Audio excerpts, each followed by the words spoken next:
The morning sun draped itself gently over the red earth of the village of Nyala, casting long, golden shadows across the winding paths and thatched roofs. The scent of crushed herbs and wood smoke lingered in the air, mingling with the soft murmur of villagers beginning their day. In a quiet corner of the village, where the forest leaned in close and birds often landed without fear, lived a girl who rarely spoke and never laughed, Nia. She moved like a whisper through the compound, her bare feet careful on the uneven ground. Her shawl, a faded cloth dyed in ochre and deep indigo, hung low around her shoulders, always hiding what lay beneath. Her eyes, wide and dark like the river in flood season, missed nothing. Though the villagers called her slow and simple, though they sneered when she passed, Nia noticed every shift in wind, every tremble in the leaves, every unnatural silence that pressed down on the air. She was quiet, yes, but never unaware. From behind reed fences and half-shut windows, the people watched her. They called her the Ash Girl or the Cursed One, speaking in hushed tones as though afraid their voices might summon misfortune. The scars that laced her back and arms were spoken of in rumors. Some said a spirit struck her down, others claimed her mother had been a witch and the fire a punishment. But no one knew for sure. No one ever asked Nia. She never offered the truth, and those who might have known were long gone, except for one. Her grandmother, Mama Idaya, was the oldest woman in the village and one of the few still respected across clan lines. Her wisdom was sought for healing and her hands worked miracles with roots and barks. But even Mama Idaya never spoke of the fire. Not when the villagers asked. Not even when Nia, small and shaking after a nightmare, once whispered, "Why did it happen?" All Mama Idaya said was, "Never speak of that night. Never show them your skin. You carry more than they will understand." So Nia stayed silent, and the village built its stories around her. In her quiet hours, she wandered to the edge of the forest, where she could sit alone and feel the world breathing. It was there that she saw them, the spirits. At first, they came as flickers, shadows that moved against the wind or a cold touch on her skin when the sun was high. But with time, they became clearer. Faces formed in smoke. Voices echoed in the rustle of leaves. Sometimes they whispered warnings. Sometimes they just watched her. She never told anyone, not even Mama Idaya. There was a boy once, Kalu, who had followed her and tried to grab the shawl off her back when they were both only 10. He wanted to see what the village feared. Nia had screamed, not in fear, but in rage, and the wind had changed, howling through the trees so suddenly that the branches cracked and 2 birds fell dead at their feet. Kalu ran. He never looked her in the eye again. The others said she brought bad luck. After that, Nia walked alone. Now, at 17, her silence had hardened into habit, her gaze steady and unreadable. But she still watched the spirits. She still felt the thinning of the veil when the moon was full and the air hummed with something not entirely of this world. And lately, she had seen them more often. The spirits lingered longer. Their whispers grew clearer. "It is coming," they said. "They will ask, and you must choose." The village was alive with preparations. Bright cloths were hung between trees, and drums were tuned for the ceremonies to come. For the first time in 40 years, the elders of all surrounding clans were gathering in Nyala. The old spiritual leader, Kifo, had died when Nia was still a baby, and since then, the village had relied on rituals passed down, led by a rotation of temporary guides. But that was no longer enough. The signs had come, dreams of fire, drought without cause, animals born with strange markings. The ancestors were restless. It was time for the next chosen one to rise. Everyone expected it to be someone strong and well-spoken, someone with lineage and a clean history. Some said it would be Jero, the chief's eldest son, bold and fearless. Others whispered about Abani, the gifted singer whose voice soothed even the wildest child. No one mentioned Nia. No one would dare. But the spirits gathered near her door each night, silent watchers, and in her dreams, flames danced not in destruction but in patterns, symbols she didn't yet understand. Mama Idaya watched her more closely now. Her hands trembled sometimes when she cooked or mixed herbs, and her eyes lingered on Nia with something that looked like fear, or perhaps reverence. "Nia," she said one evening as the drums echoed in the distance, "if they ask you to speak, do not. There is power in silence. There is safety in it." Nia nodded, though she wasn't sure she agreed. The spirits were stirring, pressing in with urgency. They wanted her to remember. To listen. That night, Nia sat beneath the fig tree by their hut, the moon full and white above her, the wind soft. A spirit came, tall, with a face hidden in mist. It didn't speak. Instead, it held out its hand, palm open, and in it glowed a single flame that didn't burn. She reached toward it, and her scars prickled, as if waking. When she opened her eyes, dawn had broken. The day of the gathering had come. The village buzzed with excitement, and the path to the sacred fire was already lined with offerings. But Nia did not prepare like the others. She sat quietly, watching the way the leaves bent toward her, listening to the breeze that carried voices only she could hear. She knew something was coming. Not just the choosing, not just the ceremony. Something deeper. And though she hadn't spoken a full sentence in years, though her voice was a stranger even to her own ears, a feeling stirred in her chest, a slow, glowing certainty. The time was near. And the silence she carried might not be a shield anymore. It might be a key. The second sun after the full moon arrived with the clamor of anticipation. The village was alive, louder, brighter, fuller than it had been in seasons. Traders from the nearby settlements had set up stalls near the river bend. Children dashed barefoot through the dusty paths, their laughter rising with the smell of roasted maize and honeyed roots. At the center of it all stood Jero, tall and glinting like a newly forged blade. He walked with the certainty of someone who believed the ground existed only to hold him. Muscles carved from constant competition stretched beneath his embroidered tunic. His teeth shone like polished ivory when he smiled, which was often. And he was always surrounded, by younger boys desperate for his approval, by girls who giggled behind their woven fans, and by the lingering shadow of his father's power. Chief Becky watched him with a quiet, swollen pride. Though the village did not yet have a spiritual leader, everyone assumed it was only a matter of days. Jero thrived in the spotlight. He laughed too loudly during the storytelling nights, challenged the wisdom of the griots with riddles, and once, during a sacred dance, dared to improvise his own steps, twisting the ritual into spectacle. The elders frowned but said nothing. His father's blood gave him immunity. His charm made people forget their doubts, at least temporarily. But one person never smiled in his presence. One person seemed to shrink from him and yet watch him at the same time, Nia. He noticed her always at the edges, like a tree root you only saw when you tripped over it. She didn't speak, didn't dance, didn't laugh when he made fun of the herbalists and their mutterings. And worse, she looked at him not with admiration, but with a strange calm that unnerved him. Like she knew something he didn't. Like she could see through his performance and wasn't impressed. He told his friends she was odd. That her grandmother must have put spells on her. That someone with scars like that was marked by bad spirits. "She's a curse made flesh," he hissed once, drunk on palm wine, to his closest friend Otanu. "If they let her near the sacred circle, we'll all be haunted." And yet, despite all his loud confidence, there was a thread of unease within him that tugged tighter every time her eyes met his. During the recent rituals leading up to the Elders' Circle, Jero had taken center stage, offering himself as a natural successor to Kifo. He told stories of his dreams, grand tales of white eagles and twin suns, tales that conveniently matched old prophecies. He twisted meanings and symbols to make himself fit. The people clapped. The elders nodded. Even Mama Wanza, the most skeptical of the council, muttered, "Perhaps he is chosen after all." But as the rituals deepened and the chants grew older, something else began to shift. Nia trembled at the edges of the fire.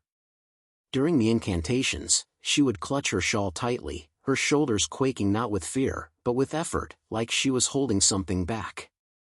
No one noticed, or rather, no one wanted to notice. Only the spirits. They whispered in her ears, voices like wind through bone. "He lies. He mocks the sacred. The fire remembers. And then, something impossible happened. During the 6th night, as the elders sat beneath the great baobab to prepare the sacred circle, normally a space for those over 30 and of pure lineage, a messenger from the council approached Mama Idaya's compound. "Nia," the woman said, avoiding her gaze. "The elders have requested your presence." Even Mama Idaya was stunned. Her lips parted in disbelief. A girl? So young? But the messenger only shrugged. The fire chose her. That's what they said. Word traveled faster than wildfire. By dusk, the whole village buzzed with the news. The cursed girl with the hidden scars was to join the elders' circle. Jero laughed when he first heard it, certain it was a mistake. "Perhaps they meant her grandmother," he said, pacing before his hut. "Or maybe the spirits have lost their senses." But beneath the ridicule, he felt something heavy begin to grow in his chest. Fear. He watched her walk to the circle that evening. She wore her shawl, of course, and kept her eyes low. But the air around her shimmered strangely. Even the birds in the trees fell silent as she passed. He couldn't allow it. That night, he gathered a few of his closest followers, young men eager for power, some from minor clans hoping to ride on his future status. He told them the truth, or at least his version of it. "She's bewitching the elders," he said. "She walks with spirits that were banished generations ago. That fire on her skin? It's not from this world." Otanu, less sure than the others, asked, "But what if the spirits really did choose her?" Jero's jaw tensed. "Then we make them see she's unworthy." He laid out a plan. During the offering ritual on the 7th day, when every participant was meant to stand before the sacred basin and drop a single item that represented their soul, he would expose her. Publicly. He would provoke her. Force her to speak, to falter, to unravel before the elders and the people. If she stumbles, he reasoned, they'll see what she truly is. He imagined the laughter. The elders shaking their heads. The spirits recoiling. He'd then offer his own symbolic item, his late mother's ceremonial bracelet, and speak of dreams, of legacy, of blood. And the path to leadership would clear. Meanwhile, Nia sat alone near the river that night, her fingers trailing through the water. The spirits gathered again, denser now, pressing closer than ever before. "They will try to unmask you," they warned. "But masks are not yours to wear. The fire waits. The truth walks beside you." She nodded. The whispers didn't frighten her anymore. At the center of the village, fires burned low, and drums echoed like distant thunder. The sacred choosing was drawing near. But even as the stars turned above them, two paths began to form beneath the surface, one forged by pride, the other by silence. One born from fire that destroys, the other from fire that remembers. Only one would remain when the spirits rose. The day of the gathering dawned under a sky so clear, it seemed the ancestors had swept it with their own hands. From the north, south, and across the great rivers, the elders arrived, some walking with staffs carved from trees older than the village itself, others carried in palanquins veiled with feathers and sacred cloth. Each elder brought something, a relic, a prophecy, a gift of wisdom or a warning from their people. And with them came tales, rumors of rivers that had begun to run backward, of birds dropping dead mid-flight, of animals howling through the night as though answering voices only they could hear. The village square, usually quiet at dawn, thrummed with unease. No one said it aloud, but they all felt it, the veil between worlds was thinning. At the heart of it all was the sacred fire, now rebuilt larger than ever before. It burned with rare wood soaked in herbs, sending blue and violet flames spiraling into the morning air. The elders seated themselves in a wide circle around it, their cloaks rustling like wings as they lowered themselves onto woven mats. Chief Mbeki stepped forward first, his voice steady but strained.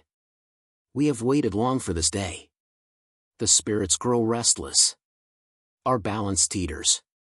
Tonight, the one chosen to guide us into the new spiritual age will be revealed, not by man, but by the spirit realm itself." The villagers held their breath as an elder from the east rose, a woman with skin like bark and eyes like dew. "The signs have spoken," she said. "The rivers turn because the flow of power has shifted. The beasts cry because the earth hears a name rising. Tonight, beneath the moon, we test the spirit's will. 2 have been called by name." And then, to the astonishment of many, she turned to the crowd and raised her hand toward 2 figures. "Nia," she said, her voice like wind over stone. And then, "Jero." A murmur rolled through the villagers like thunder on the horizon. Some gasped. Others laughed, nervously, as if this were all a grand joke the spirits had conjured for their amusement. Nia stepped forward slowly. Her shawl was tightly wrapped, hiding every inch of her scarred skin. Her hair was tied back with red twine, a color meant to honor the ancestors. Her eyes were steady. Quiet. As though she already knew this moment would come. Jero marched up beside her with swagger in his steps and fire in his eyes. He didn't bow to the elders. He merely offered a smirk, nodding toward Chief Mbeki like he was claiming a victory already won. He leaned slightly toward Nia and whispered under his breath, "Don't worry, little ghost. They'll know who the real leader is soon enough." She didn't respond. But a chill ran through the circle as a sudden breeze stirred the fire unnaturally. Flames flicked sideways toward Jero and then recoiled, as if spitting out something foul. The rest of the day passed in tense preparation. The elders consulted old scrolls and carved bones. Prophets dipped their fingers in ash and drew marks on the sacred stones. The test, they said, would come with nightfall, when the moon reached its highest point. Rumors swelled like tides. "She was marked by a spirit as a baby," one whispered. "No, she died and came back during the fire. That's why she sees things," another replied. "She's cursed," hissed a third. "That scar is where death kissed her and left her behind." By dusk, the whole village had gathered around the sacred fire. Drums beat slow and deep. Smoke curled into the sky like ancient fingers beckoning something from the beyond. The sky was velvet black, and the moon, round and sharp like a watcher's eye, hung directly above the circle.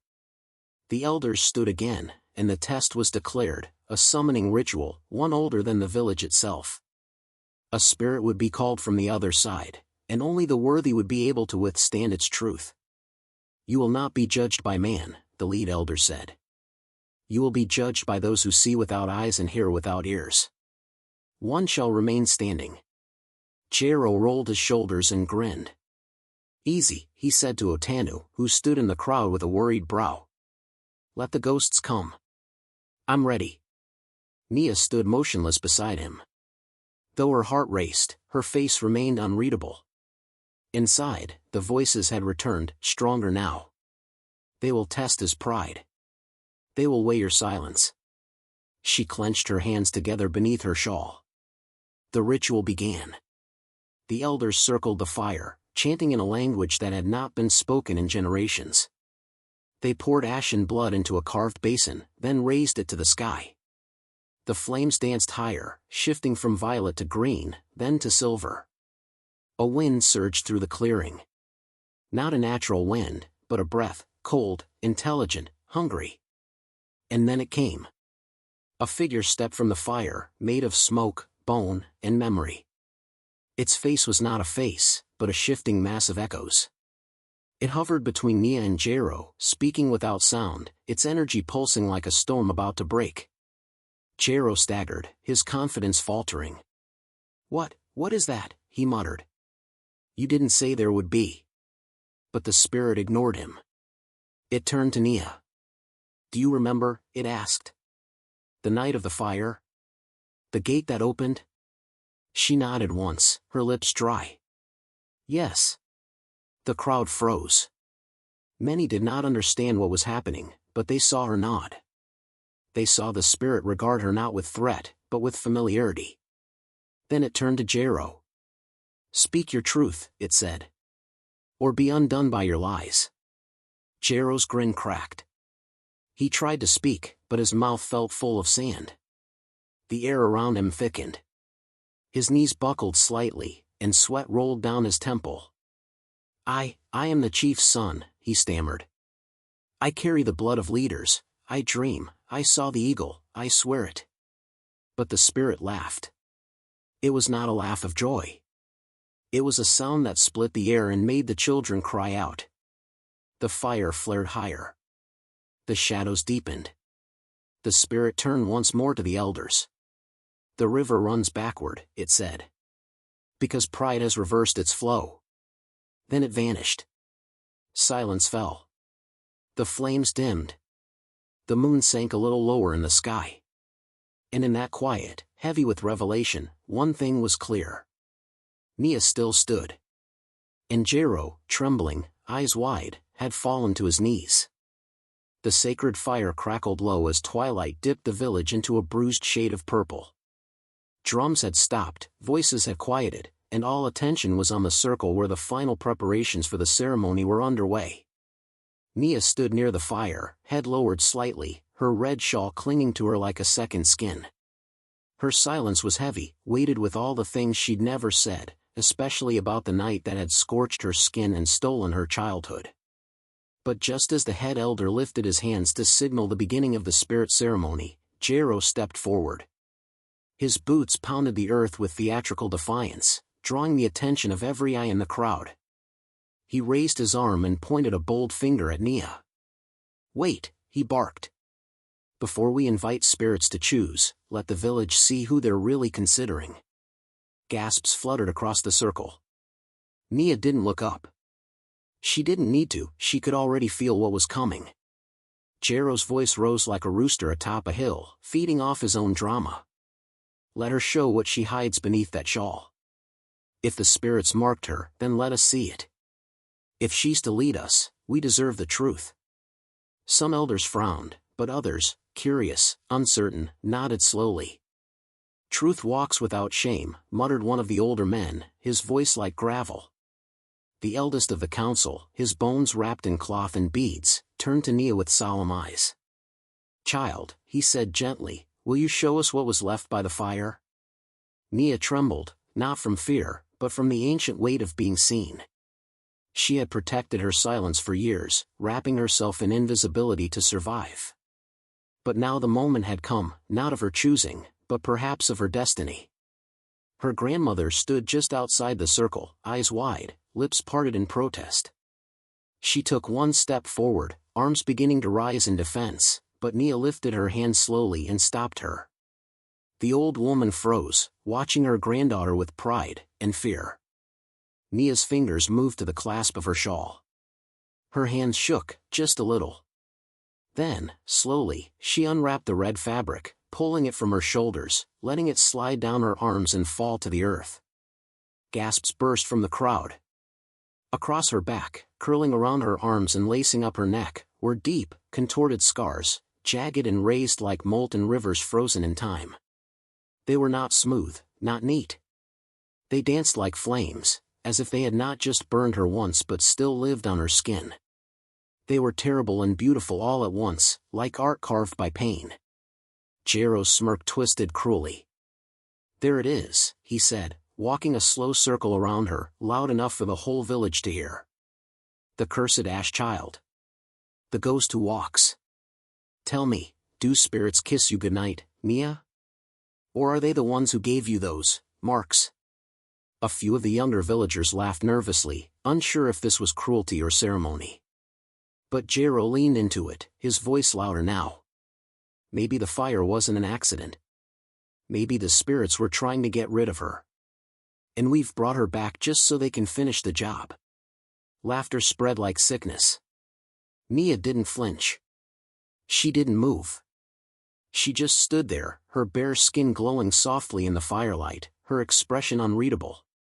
The wind began to pick up, light at first, tugging gently at skirts and braids. Then it grew stronger. Leaves scattered across the circle. The elders' cloaks whipped against their legs. The sacred fire, steady and proud just moments ago, flickered uncertainly.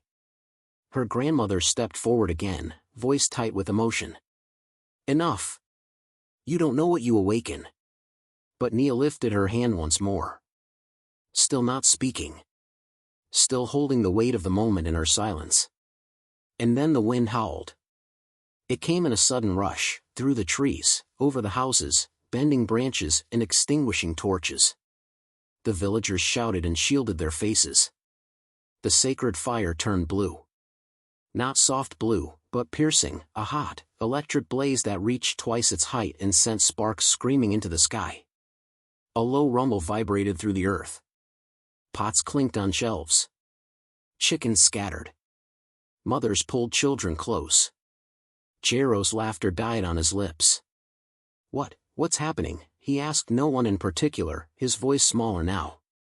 The ground beneath the sacred circle rippled, not cracked, but alive, as if something beneath it was shifting, breathing.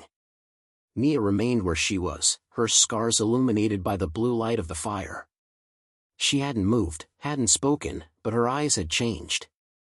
They shimmered, reflecting not fear, but a stillness that frightened even the elders. The wind roared louder. Then, like a drumbeat in the bones, a sharp, echoing crack split the air.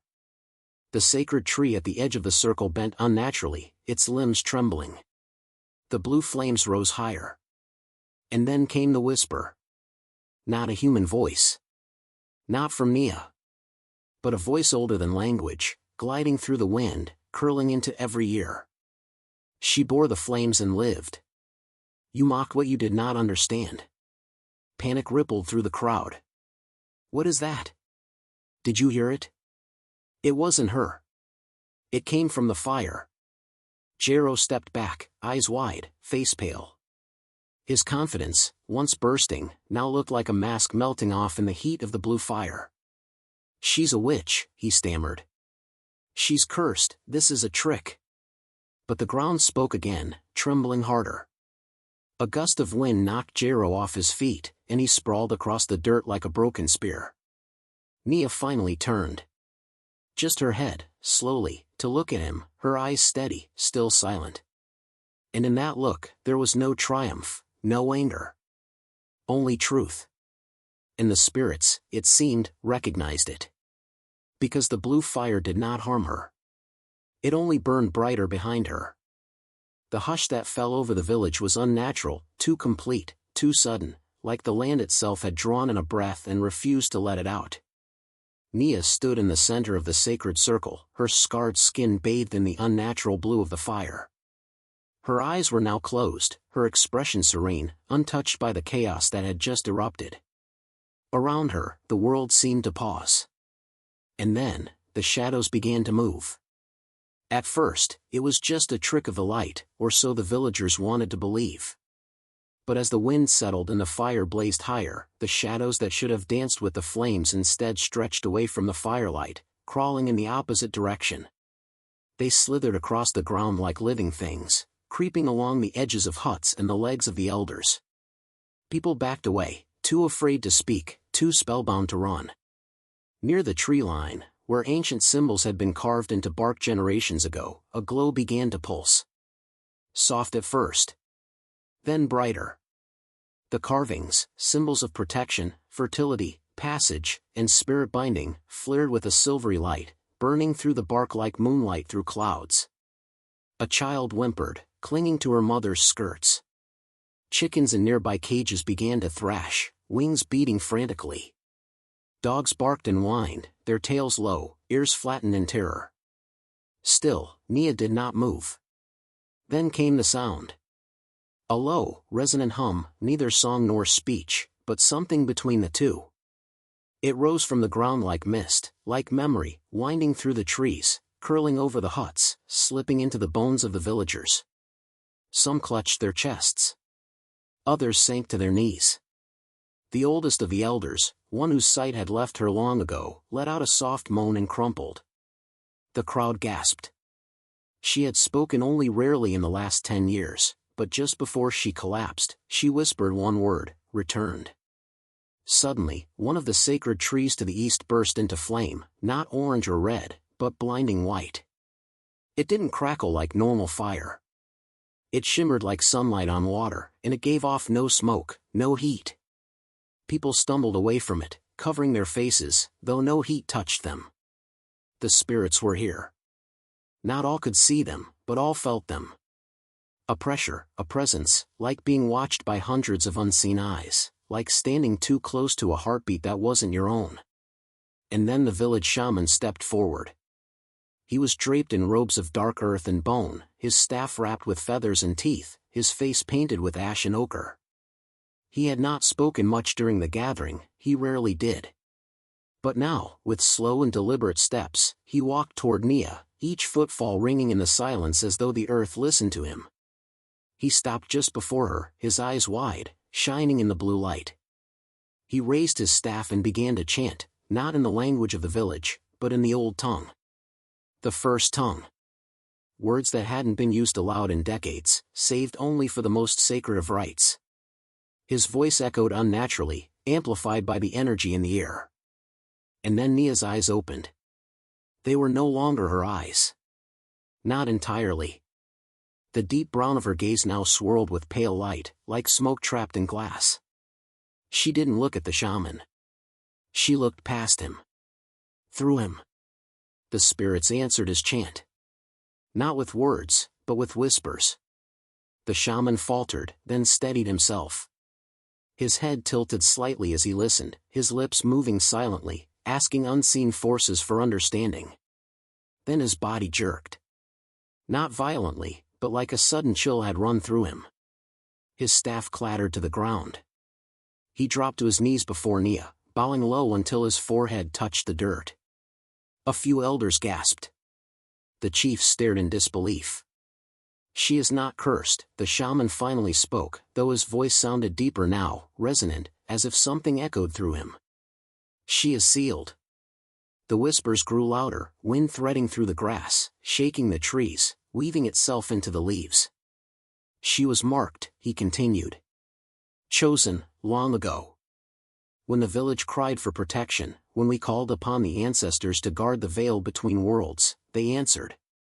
His eyes, wet with awe and terror, turned upward to Nia's calm face. They did not choose warriors. They did not choose chiefs. They chose a vessel. The crowd murmured, questions half-formed, swallowed by fear. The shaman raised his hand. Her scars are not from pain. They are from power. They are seals, brands to hold the gate closed, to contain the ancient ones beneath, to shield us all from what the ancestors buried deep. The villagers recoiled. Beneath? What's beneath? Someone whispered. The ground trembled slightly in response. Nia's expression didn't change, but a wind stirred her hair as if it too responded to her will. She was given the fire not to punish her, the shaman said, voice barely above a whisper now. But to keep her safe. To keep us safe. Jero, still crouched by the edge of the circle, paled visibly. You lie, he stammered. She's dangerous. You said she sealed something, what does that mean? The shaman looked at him, sorrow in his eyes. It means you mocked a blessing you did not understand. It means you provoked what was meant to sleep. And now, it stirs. A gust of wind knocked over a ceremonial post. The sacred fire turned deeper blue. The symbols in the trees flared again. And deep beneath their feet, a sound began to rise, so faint it could have been imagined, but so ancient it made the blood freeze. A slow, rhythmic pounding. Like something knocking, from below. The spirits were not angry at Nia. They were angry at those who had laughed. And the seals, once dormant, had begun to hum. Her voice cut through the air like a blade through silk, soft, slow, yet louder than the wind, louder than the fire, louder than fear. I remember, Nia said. The words floated over the stunned silence, echoing as though spoken inside a deep cavern. No one had ever heard her speak with such calm, and certainly not in front of the whole village. People leaned in without meaning to, drawn to the weight of her voice. Even the animals had stilled again, sensing something sacred unfolding. I remember the night of the fire, she continued. I was 5. It was the moon of passing, when the veil thins and the spirits walk more freely. My grandmother had told me not to leave the house. But the whispering called to me. Not voices, not words, just a pull. like my bones remembered something my mind could not. Her grandmother wept silently behind her, hands folded, eyes lowered. I followed it to the grove, Nia said, her gaze fixed on no one, as if watching the memory play out in front of her. The one you now call forbidden. But then, it was just trees and wind to me. I stepped into the ring of stones. I touched the tree with the spiral carved into its bark. The one no one carves anymore. A few elders gasped. One clutched his chest. Another began to tremble. I didn't mean to call them, Nia said, voice trembling now, not with fear but reverence. But they came. Not to hurt me. To see me. To remember themselves. They spoke in symbols. In heat. In memory. They burned me, not out of anger, but to place pieces of themselves within me. They sealed me with fire. The flames were not flames. They were marks. Doors. Locks. So that I might carry them and keep them from falling into the wrong hands. A heavy silence fell as her words settled into the hearts of the villagers. It was the kind of truth that could not be argued with, not because it was explained perfectly, but because every soul listening felt it. The elders looked at one another with growing dread and awe. The fire destroyed half the old grove, Nia said. You thought it was my punishment. But it was my protection. It was how the spirits kept others from entering again. That's why I was told to stay silent. Not to protect myself, but to protect all of you. She looked around, her eyes meeting the faces that had once turned away from her, that had flinched at her presence. Some of them now bore tears. Others shame. A few wore fear like a second skin. The eldest of the council, a woman whose face was lined like cracked earth and whose hair was white as ash, whispered, the prophecy. The child of ash and silence. Marked not by curse, but by covenant. Another elder nodded slowly. Sealed to carry the gate. When the gate stirs, her voice will call memory back into the earth. Their voices trembled, repeating phrases as if they'd just remembered them from dreams they had long dismissed as legend. It was then that Jero stood again. Pale and sweating. Eyes wide with disbelief. This is madness, he hissed, stepping forward. She lies. She bewitched you. She's tricked everyone.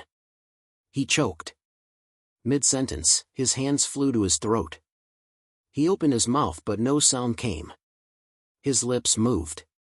His body trembled. He tried to shout, but only a strangled rasp escaped. Gasps rang out from the villagers.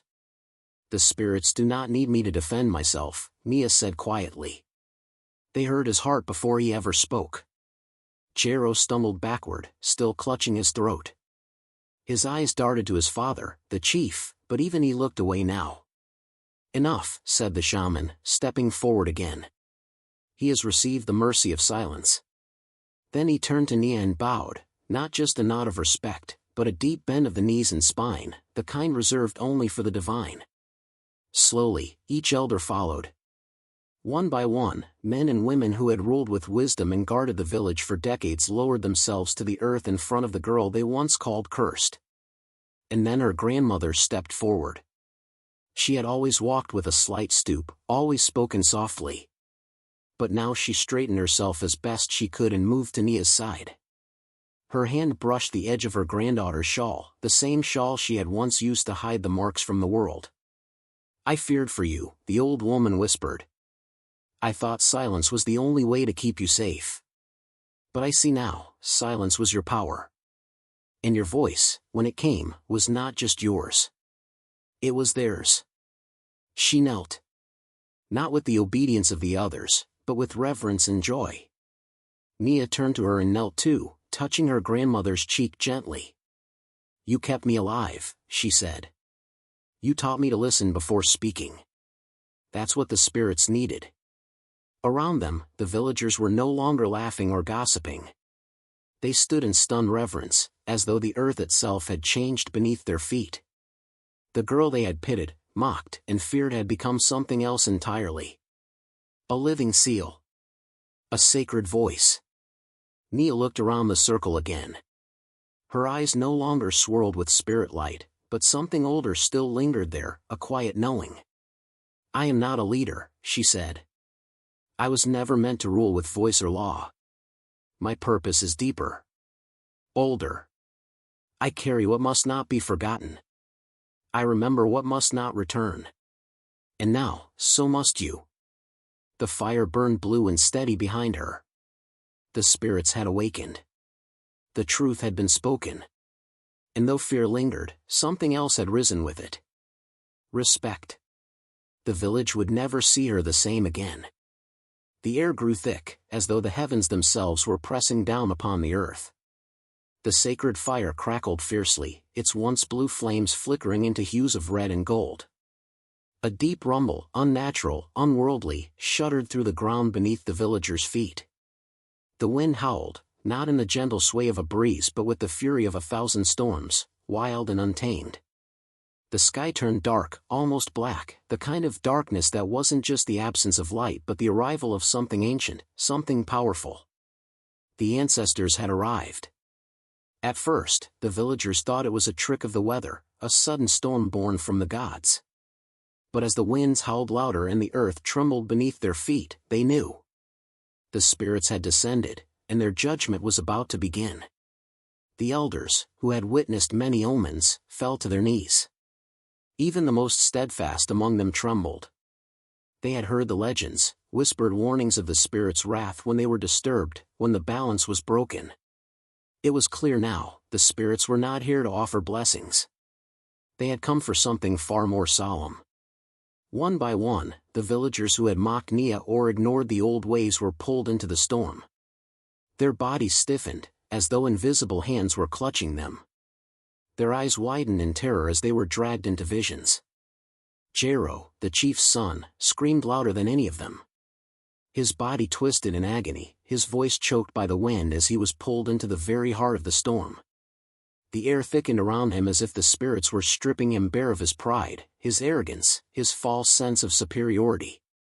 He struggled, but his limbs were held fast by unseen forces. The ground cracked open beneath his feet, revealing the darkness below, a chasm that seemed to swallow the very light around him. "You mock what you do not understand," a voice echoed through the storm. It was ancient, deep, and filled with sorrow. "You dare to belittle the sacred, to trample upon the past. This is your judgment." The storm whirled around him, dragging him through moments of his life, the ones he wished he could forget. The scene shifted, he was a child again, standing over a smaller boy, mocking his fears. Then, he was older, laughing at a villager in need, tearing down traditions his father had once revered. His soul was weighed, the weight of his misdeeds crushing him. Nia stood still, her eyes closed, listening. She could hear his cries, but her heart did not waver. She knew what had to be done, though the weight of the judgment was heavy. The ancestors were not here for petty retribution. They had come for something more. They had come to restore balance. As Jero writhed in his trial, Nia stepped forward, her voice soft but firm. "Please, spirits," she whispered, her words lost in the howling wind. "Do not destroy them. They are blinded, but they can change. Give them a chance to find the right path." The storm stilled for a moment, the winds halting as if considering her plea.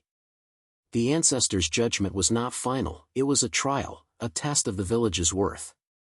One of the elders, her face pale and drawn, spoke out. "The spirits test us. But they also offer us a way out. Nia, you are the bridge. You carry the power to calm the storm." Nia's heart raced, but her voice remained steady. The elders had placed their trust in her, and now she had to do what they had asked. The storm raged again, but this time, the air felt different.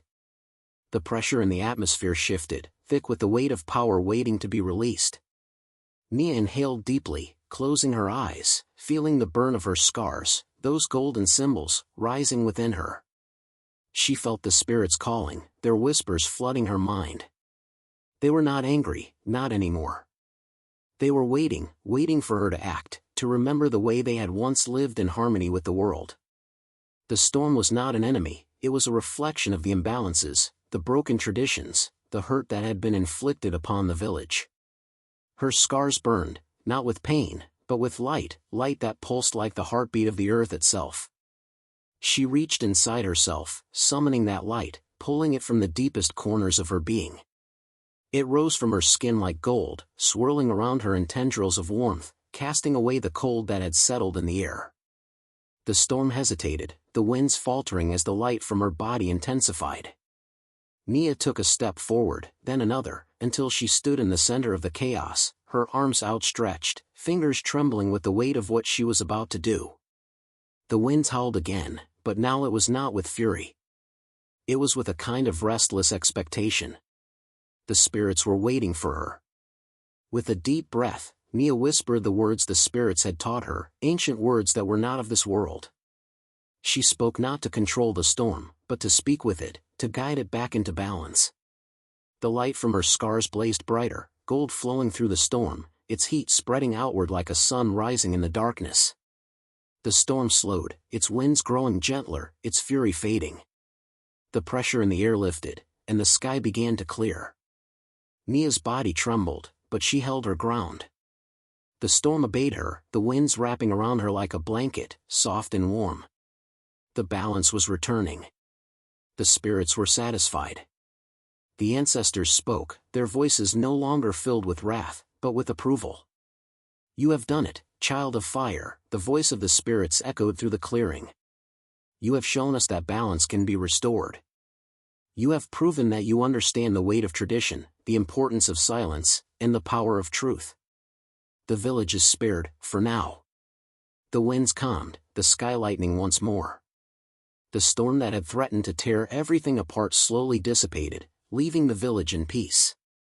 The villagers stood in awe, their fear replaced with a sense of reverence. Jero, still shaking from his trial, dropped to his knees, gasping for air. The weight of his actions had been laid bare before him.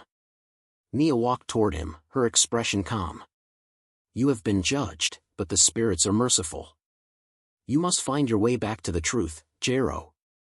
Only then will you be free." He nodded, his face pale, his pride shattered. The village was still, the silence heavy with the realization of what had just occurred. The balance had been restored. And in that stillness, the ancestors' judgment had been passed, not just on Nia, but on all of them. They had seen the errors in their ways. They had seen their own reflection in the storm.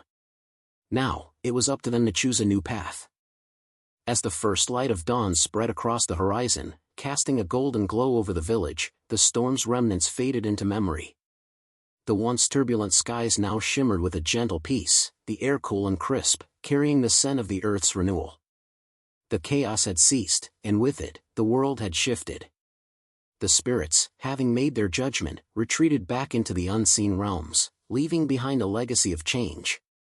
Nia stood alone in the center of the village, her form bathed in the soft morning light.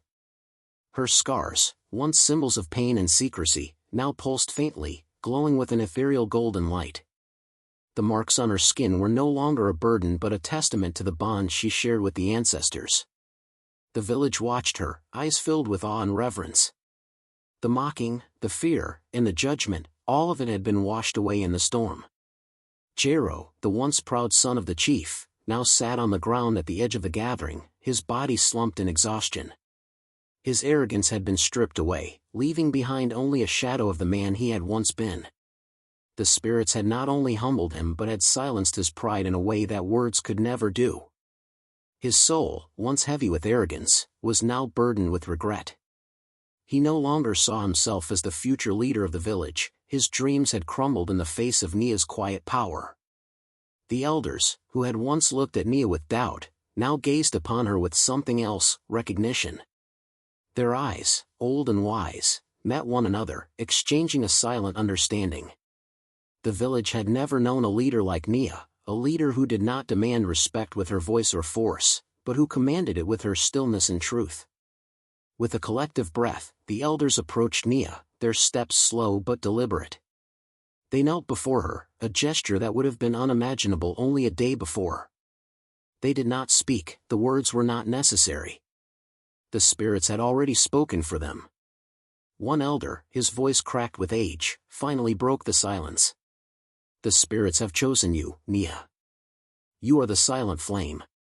Not through words, but through the stillness of your heart, you have shown us the way. You will lead us, not with fire and fury, but with quiet wisdom and connection to the unseen world." Nia remained still, her eyes closed, her face serene. She did not need to speak to acknowledge the truth in the elder's words. She had been marked long ago, not for destruction but for balance, for harmony. Her scars were not a curse, they were the very key to the village's salvation. As the villagers watched, they began to murmur, their voices soft but filled with a new understanding. They had witnessed her power, her grace, and the depth of her connection to the spirits. They saw now that she was not a girl to be feared or mocked, but one to be revered. The Silent Flame was a title that fit her perfectly, silent, yet burning with an inner strength that could light the way for all. Jero, his eyes downcast, rose slowly from the ground. He had no words left, no arrogance to cling to. The spirits had silenced him, but the truth was louder than any storm. He had been humbled, stripped of his pride and his illusions. He turned away, his heart heavy, and walked toward the edge of the gathering. His punishment was clear. He had been banished, not by Nia or the elders, but by his own actions, by his disrespect and disregard for the ancient ways. Nia did not look at him. Her gaze remained on the village, on the land that would now be hers to lead. She knew that true leadership was not about dominance or control, but about connection, to the land, to the spirits, and to the people. She had learned this through her silence, through the power of the unseen. The elders raised their hands to the sky, invoking the spirits one last time, thanking them for their guidance and their judgment. The village had been spared, and the balance had been restored. But it was not just the storm that had been calmed, it was the hearts of the people. As the ceremony ended, Nia returned to her grandmother's small hut, the place where she had spent most of her life, hiding from the world and from her own power. Her grandmother, the wise herbalist, had always known the truth about Nia. She had known that the spirits had marked her for something great, but she had never spoken of it. Now, Nia was the leader, the Silent Flame, as the ancestors had named her. Her grandmother, though frail and old, sat by the fire, her eyes filled with a quiet joy. She did not speak, but she reached out and gently placed her hand on Nia's. Her spirit had already begun its journey, the weight of her years lifting as she passed peacefully into the next world, carried by the spirits she had always revered. Nia sat beside her, feeling the warmth of her grandmother's presence fade, but knowing that her spirit would remain forever a part of her. In that moment, Nia understood. She had not just inherited the title of leader, she had inherited the wisdom of generations. The gift of silence, of listening, was not just a personal one. It was a gift passed down from those who had come before her, those who had known the true power of the unseen. As the sun rose higher in the sky, Nia stood and walked to the center of the village, her grandmother's spirit with her, guiding her every step. The villagers followed her silently, their hearts filled with awe, their minds open to the power of silence. No longer would they fear it. They would honor it, for they had seen what it could do. From that day on, the winds no longer howled in anger. Instead, they whispered of Nia's gift, the silent flame who had calmed the storm and led them back into balance. Her name would be remembered not just as the leader of the village, but as the one who had brought them closer to the spirits, who had taught them that sometimes, it is in silence that the greatest power lies. And when the wind howled at night, as it sometimes did, the villagers would remember Nia's gift, the gift of stillness, of truth, and of connection to the unseen world.